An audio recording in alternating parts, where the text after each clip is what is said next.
ಯಶಸ್ವಿಯಾಗಲಿ ಬಿಡುವುದಿಲ್ಲ ಚಿರಾಯುವಾಗಲಿ ಜಯವಾಗಲಿ ಜಿಂದಾಬಾದ್ ಅತ್ಯಾಚಾರ ಇರಕ್ಕೆ ಸಾಧ್ಯ ಇಲ್ಲ. ಆದರೆ ಹೇಳುವುದೊಂದು ಮಾಡುವುದಂತಕ್ಕಂಥ ಮಾತನ್ನು ತಿಳ್ಕೊಳ್ಬೇಕಾಗಿದೆ. ಅಂತ ನೀತಿಯನ್ನು ವಿರೋಧಿಸಕ್ಕೆ ಇವತ್ತು ಕೆಂಬಾವಟ ಹೋರಾಟ ಮಾಡ್ತಕ್ಕಂಥದ್ದು ಪ್ರಮುಖವಾಗಿರ್ತಕ್ಕಂಥ ಅಂಶಗಳನ್ನ ನಾವು ಒಕ್ಕಲ್ತನ ಮತ್ತು ಕೂಲಿಕಾರರಿಗೆ ಸಂಬಂಧ ಇದೆ. ಒಂದು ಚಕ್ಕಡಿಗೆ ಎರಡು ಗಾಲಿಗಳು ಯಾವ ರೀತಿ ಅವಶ್ಯಕತೆ ಇದೆ, ಅದೇ ರೀತಿ ಕೂಲಿಕಾರರು ಒಕ್ಕಲ್ತನಕ್ಕೆ ಸಂಬಂಧ ಇದೆ. ಒಕ್ಕಲ್ತನ ಇದ್ದರೆ ಕೂಲಿಕಾರ ಇರಕ್ಕೆ ಸಾಧ್ಯ ಇಲ್ಲ, ಕೂಲಿಕಾರ ಇಲ್ಲದೆ ಇದ್ರೆ ಒಕ್ಕಲ್ತನ ಮಾಡಕ್ಕಾಗಲ್ಲ.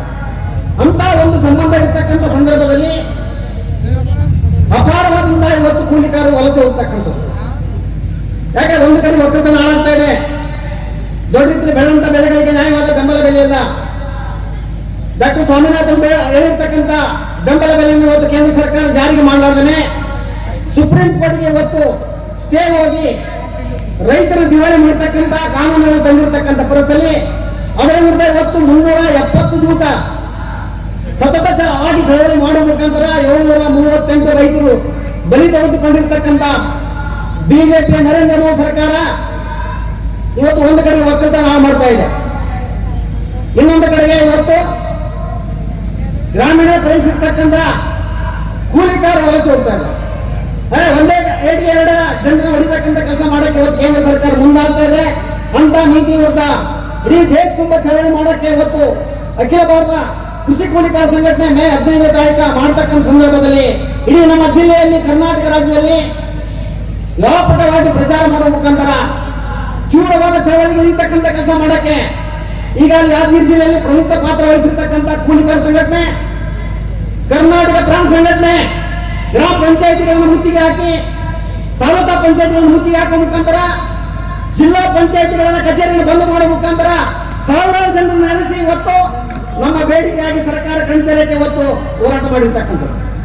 ಹಾಗೆ ಗ್ರಾಮೀಣ ಬೆಳೆಸಿರ್ತಕ್ಕಂಥ ದಲಿತರ ಮನೆಗೆ ನೀರಿಲ್ಲ, ಕುಡಿಯಕ್ಕೆ ನೀರಿಲ್ಲ, ಮನೆ ಕಳಕ್ಕೆ ಜಾಗ ಇಲ್ಲ, ಗುಡಿಸಲಲ್ಲಿ ಇವತ್ತು ಜೀವನ ಮಾಡ್ತಕ್ಕಂಥ ಪರಿಸ್ಥಿತಿ. ಮಳೆ ಬಂದ್ರೆ ಇವತ್ತು 4 ಪತ್ರ ಸಾಕಂತ ಜೀವನ ಮಾಡ್ತಕ್ಕಂಥ ಪರಿಸ್ಥಿತಿಯಲ್ಲಿ ಕೇಂದ್ರ ಸರ್ಕಾರ 4,50,000 ಮನೆಗಳನ್ನು ಕೊಟ್ಟಿವಿ ಅಂತ ಹೇಳ್ತಾರೆ. ಆದ್ರೆ ಇವತ್ತು ನಾವು ಹಳ್ಳಿಗಳಿಗೆ ಹೋದ್ರೆ ಯಾವ ಹಳ್ಳಿಗಳಿಗೆ ಮನೆ ಇಲ್ಲ. ಎಷ್ಟು ಮನೆಗಳು ಬಂದಿರ್ತಕ್ಕಂಥ ಬಸವ ಯೋಜನೆ, ಅಂಬೇಡ್ಕರ್ ಯೋಜನೆ, ಕೇಂದ್ರ ಸರ್ಕಾರ ಯೋಜನೆಗಳು ಬಂದಿರುವಾಗ ಕೂಡ ಯಾವ ಪಂಚಾಯಿತಿಯಲ್ಲಿ ಜಾರಿ ಆಗಲಿಲ್ಲ. ಆದ್ರೆ ನಾವು ನೋಡುವಾಗ ಒಂದು ಪಂಚಾಯಿತಿ 7 ಕೋಟಿ ರೂಪಾಯಿಯನ್ನು 1 ವರ್ಷಕ್ಕೆ ಖರ್ಚು ಮಾಡ್ತಕ್ಕಂಥ ಪರಿಸ್ಥಿತಿ. ಹಣ ಎಲ್ಲಿ ಹೋಗ್ತಾ ಇದೆ, ಇಡೀ ಲೂಟಿ ಹೊಡಿತಕ್ಕಂಥದ್ದು.